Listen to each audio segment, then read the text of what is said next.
Aujourd'hui, je vous ai concocté la synthèse des 5 premiers instants de belgitude. Alors, dans le premier instant de belgitude intitulé Pourquoi n'y a-t-il pas de droite en Belgique francophone, nous avions vu que premièrement, car il y a le cordon sanitaire empêchant les partis de droite d'aller dans les grands médias et donc d'avoir une chance d'emporter les élections. Deuxièmement, nous avions vu que les deux partis réellement et qui au passage, à cause du cordon sanitaire, n'ont aucune chance d'emporter les élections, que sont Nation qui est républicain et chez nous qui est lié au Vlaams-Belang qui au passage veut scinder la Belgique. Ces deux partis n'ont pas de leader charismatique comme le Vlaams-Belang ou la N-VA en Flandre. Troisièmement, nous avions vu que Léon Degrelle a été un traître à sa patrie et malheureusement il fut francophone et donc les politiciens d'aujourd'hui ne veulent pas risquer qu'il y ait un autre Léon Degrelle, c'est aussi leur justification du cordon sanitaire. Quatrièmement, les syndicats sont partout présents sur le terrain, le PTB a rempli le vide qu'un parti de droite aurait rempli. Dans le deuxième instant de belgitude, que penser des élections belges? Nous avions vu que, premièrement, nous avons pu remarquer plusieurs choses intéressantes, comme par exemple le fait que la politique s'est déchristianisée avec un parti appelé les engagés, qui n'en sont plus comme avant appelé le CDH ou les chrétiens démocrates, et après nous avons leur équivalent qui est leur équivalent flamand qui certes, il garde toujours le nom de chrétien démocrate, mais a un musulman à sa tête. Ce qui est compliqué quand même. De même, les engagés qui sont censés être de droite ont sur leur site internet de l'écriture inclusive, la sacro-sainte diversité vantée par la gauche. Deuxièmement, tous les partis sont corrompus jusqu'à la moelle, surtout le PTB qui a des casseroles pas possibles. Il se rallie en fait au mouvement gauchiste occidental, par exemple en ayant des difficultés à condamner le Hamas ou pire justifier ses actes, les qualifiant d'actes de résistance et donc par la même occasion de faire l'apologie du terrorisme, bref, en démontrant que tous les partis belges étaient corrompus.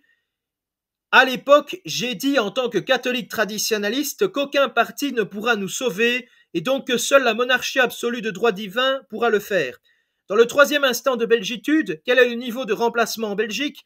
Nous avions vu que premièrement, cet instant de belgitude m'a pris 3 semaines à faire, j'étais très fatigué à l'époque et donc j'ai fait une faute de frappe dans le PowerPoint de ma vidéo, ce n'était pas 114 000 habitants dans le Brabant flamand en l'an 2000, mais 1 14 000. Mais heureusement, j'ai revérifié et la conclusion finale était correcte. Heureusement que j'ai eu le bon chiffre pour faire mon calcul.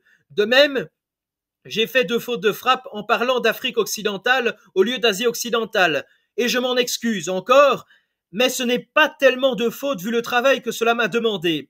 Deuxièmement, nous avions vu, et ici je vous ai sélectionné quelques chiffres des statistiques que j'ai pu calculer, qui, selon moi, sont des chiffres les plus édifiants, mais aussi les plus terrifiants au niveau fédéral. 40% de la population est d'origine extra-européenne. En Flandre et en Wallonie, le taux de remplacement est le même, de 31%. À Bruxelles, c'est pire, 66%. La province étant la plus remplacée en Wallonie est Liège à 40%. Et ensuite, le Brabant wallon avec 35% d'extra-européens. Tandis qu'en Flandre, on a 42% d'extra-européens dans la province d'Anvers, suivi par le Brabant flamand 41%. À l'inverse, la province la moins remplacée est la province de Flandre occidentale avec 19,5%, suivie par la province du Limbourg 20%. Tandis qu'en Wallonie, nous sommes à 10% dans la province du Luxembourg, suivi à 21% par la province de Namur. Concernant l'augmentation la plus forte d'extra-européens entre 2000 et 2024 a eu lieu dans le Brabant flamand, plus 33,6%, suivi par la province d'Anvers, plus 31%. En Wallonie, la province de Liège, plus 28%, suivi par la province du Brabant wallon, plus 22%. La plus faible en Wallonie est à Namur, plus 14%, suivi par la province du Luxembourg, plus 5,5%. En Flandre, la Flandre occidentale, plus 16%, suivi par la province du Limbourg, plus 14,6%. Troisièmement, j'aimerais noter l'hypocrisie gauchiste, qui, dans les tableaux de Stalpel, où j'ai pu notamment calculer, ce qui est appelé le total, ce qu'ils appellent le total, ce n'est pas du tout le total, car ce n'était pas la somme des autres paramètres que j'ai pu calculer. Et aussi, la catégorie non classable ne veut rien dire. Il parle de personnes d'ex-Yougoslavie, mélangées à des stades de gens qui n'ont pas de nationalité, juste pour noyer le poisson. Dans le quatrième instant de belgitude, que s'est-il passé en Belgique durant la Seconde Guerre mondiale? Nous avions vu que, premièrement, nous avons appris que le roi Léopold III a permis le sauvetage de plusieurs milliers de soldats. Il a été voir Hitler pour négocier de meilleurs traitements pour les prisonniers belges, de meilleures rations, voire même la libération de ceux-ci, mais Hitler a tout refusé en bloc. En restant en Belgique, le roi voulait partager le sort de ses soldats.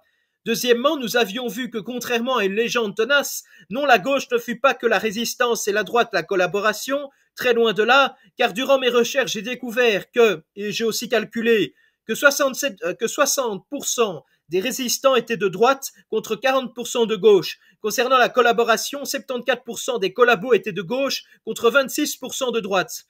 Troisièmement, en 1944, le Parti communiste belge a essayé de faire un coup d'État en voulant faire une marche sur Bruxelles, avec l'aide des milices patriotiques, mais les gens n'étant pas là réellement pour des motifs idéologiques, leur tentative de coup d'État a totalement foiré. En 1951, le Parti communiste belge, à cause de cette question royale, réessaya de marcher sur Bruxelles, mais en vain.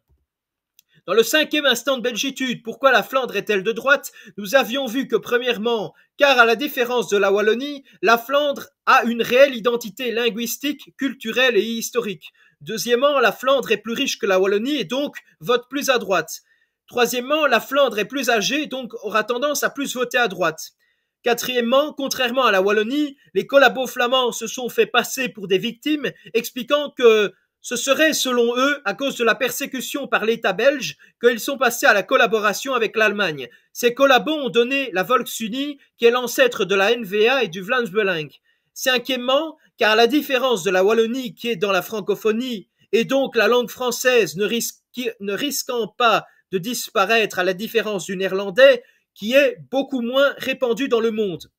En tout cas, je vous remercie pour votre compréhension, et en tout cas, que Dieu vous bénisse, que Dieu vous garde, que Dieu protège la Belgique, et vive le roi.